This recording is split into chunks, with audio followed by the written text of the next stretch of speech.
is up, jabronis? JJ back here from Run Pure Bets with another free pick for you. This time it's going to be in Major League Baseball or MLB, as the cool kids say.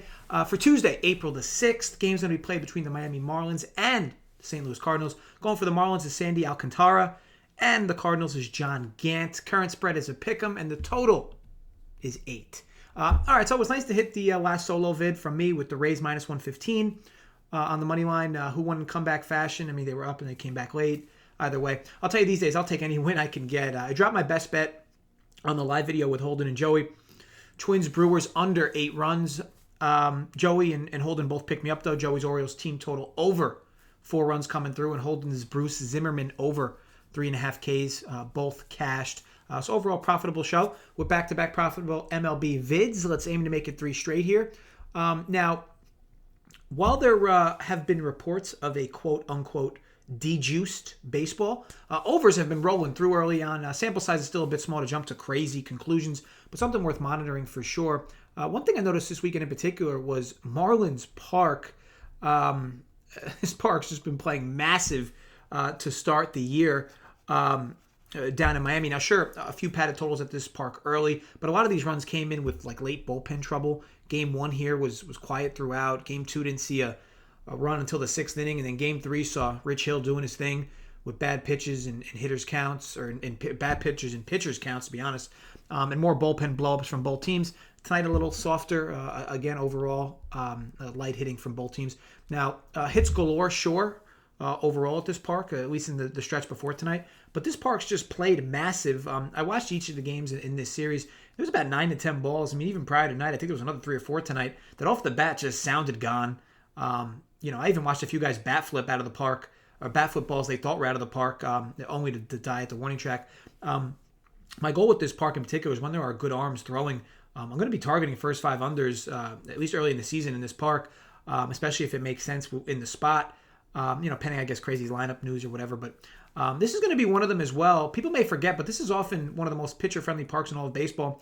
And from what I saw this weekend and even tonight, you really have to get a hold of a ball to put it out of the park. So without further ado, slide right into the play. Now, as noted, my look here is first 5 under 4.5 runs. Got that minus 130 at BetMGM early in New Jersey. Now, I'm avoiding the full game because I don't want bullpens to make this hairy. Marlins bullpen isn't great. I know the Cardinals shows some bright spots at times, especially last year, but it'll be tilting for me if it's a 3-2, but it will be tilting if it's a 3-2 score in the bottom of the 5th, and it kind of ends 3-2. But either way, I really like the first 5 under versus the full game. Now, let's start with the Marlins. Sandy Alcantara has been a good arm since he came up, actually with St. Louis, and he's only improved since. He's been a bit of had some issues with the home run ball, but again, back to my whole park comment here. He's pitching in a very pitching-friendly spot.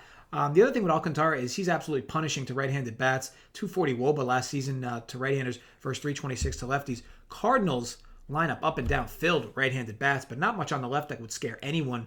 Goldie, Arenado, DeJong, O'Neill, Molina, all right-handed bats. Tommy Edmonds a switch hitter at the top, but his platoon splits are far better versus lefties. Cards team is built to mash left-handed pitching, not so much with righties. They do draw a tough assignment here with Alcantara. Now, we have a right-handed pitcher who dominates right-handed bats. And going up against a very right-handed heavy lineup, so it's hard not to like him to pitch well on this spot. Now let's talk on Gant and this Marlins lineup. Now John Gant's transitioning to a starter for this team this season with the Cards, and got some innings under his belt, or extra innings under his belt in the spring to prepare for this role. He's no stranger to it. He did it in 2018 for them, where he had a 3.61 ERA through about 19 starts.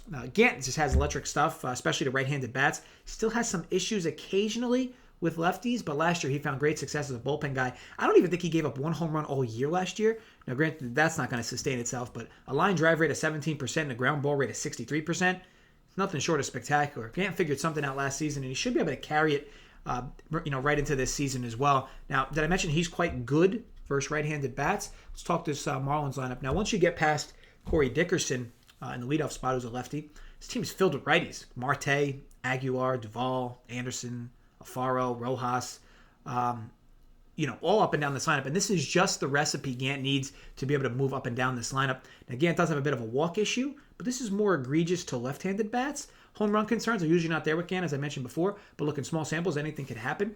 He does project well on this spot, all things considered. For this game, I get 2 right-handed arms with above-average strikeout rates. I know we didn't touch on their strikeout prowess, if you will. who are great against right-handed bats. Two lineups that don't have scary lefties by any means. In a ballpark that's fitted for pitchers. His first 5 under at 4.5 is very favorable for me. Bet this over at BetMGM in New Jersey. So again, Marlins, Cardinals, first 5 under 4.5 runs. Got that minus 130. Want to thank you all for watching. If you enjoyed, thumbs up. Create some fake accounts more. Thumbs up. If you did not enjoy, I hope a meteor hits your house. As always, drop comments below with your thoughts on the vid. Let me know who you're betting or don't, and go screw yourself. I'm kidding. That was probably a bit aggressive. Actually, no, not kidding. Seriously, though, I always get back to you folks in the comments, so feel free to drop 1 or 2 in, even if you just want to say hello. No one likes a quiet stalker. Remember, comments is always a safe place. Dive right in. Water's warm. Be sure to head over to runpurebets.com using code BETS25 off for 25% off all our content. That'll be $15 for a whole week or $45 for a whole month of content. Cover all sports and for the price, including the Discord. It's quite a steal. Don't even get me started on how fruitful the DFS end is as well. We also have a lot of content lined up on this channel this week in many different sports, including NASCAR, UFC. Me and Joey will have baseball vids all week. Masters video with Mangone. So ultimately, and live shows as well with Kegger. And the NBA shows, Spread and Tyler as well. All right, look, enough of the knob slobbing. Thank you again for watching. Be sure to gamble responsibly. Stay safe, folks.